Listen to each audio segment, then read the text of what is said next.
kachika, matapos nga ang naging usap-usapan sa social media na insidenteng kinasangkutan nga ni Daniel Padilla at Richard Gutierrez noong April 4, 2025 sa ABS-CBN Ball, ay show must go on nga at in character na ngang muli ang mga bida ng incognito teleserye na sila Daniel Padilla at Richard Gutierrez. Kahapon nga, April 8, 2025 ay nagkaroon nga sila ng media conference patungkol nga sa kanilang teleserye na Incognito at talaga namang tuwang-tuwa nga ang mga fans. At dahil nakita na naman nga nila ang kanilang mga Incognito idols na sila Daniel Padilla, Richard Gutierrez, Maurice Racal, Anthony Jennings at Kyla Estrada. At this time nga, ay medyo na late nga si contractor na si Ian Veneracion, kaya naman kinantsawan nga siya ng kanyang mga kasamahan kung saan sinasabi nga nila na ganyan naman talaga si contractor, lagi siyang late at dumarating nga lang siya kapag tapos na nga ang kanilang mga enkwentro na talaga namang tinawanan nga ng lahat. Dahil ito rin nga ang ginamit na linya ni Tomas or Anthony Jennings sa isang serye sa Incognito. Halika at panoorin natin ang ilan sa mga video clips ganap na kanilang ibinahagi sa kanilang mga social media.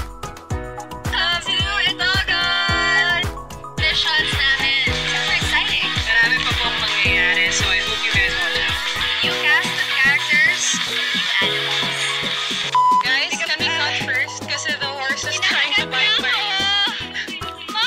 Dumarating pagka matapos malapit na po si contractor. Lumilipad na po siya. So, we're still waiting for Sir Ian and this is for Sir Jay. Nasa Skyway na po ba? Yes! Ayan, lumilipad na po.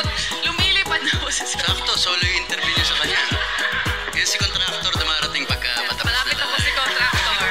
Lumilipad na po siya. Daniel, may question din ako. How was your experience shooting in Japan? Especially the fight scenes.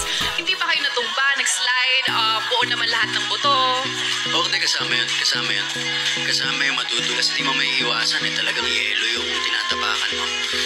Natuklasan namin na meron palang nilalagay sa sapatos para di madulas. No, last day na. Last day. Di ba natin? Di, pero okay lang. Kasama yun kahit sa, di ba, pagka tuloy-tuloy yung aksyon, kahit madulas ka, tuloy-tuloy pa rin. Kasama yun eh. Kahit sa totoong buhay nangyayari yun eh. Okay lang. Dahil yun ang nagpapatotoo dun sa aksyon. Survive. Contractor? Team. Sir Good job, Ian? team. Finally? Good job. Hello po. Good evening. Good job, team. Tapos na ba? Ubus na mga kalaban? Okay. Very good. Alam niyo naman, as contractor, pag ubus na mga kalaban, trabaho ko susuin kayo. Kaya maraming salamat.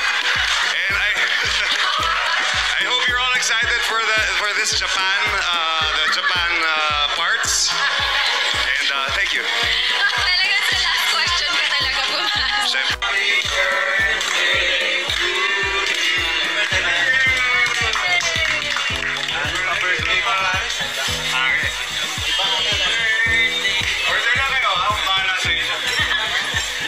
Anong masasabi nyo mga kachika? Just comment down below.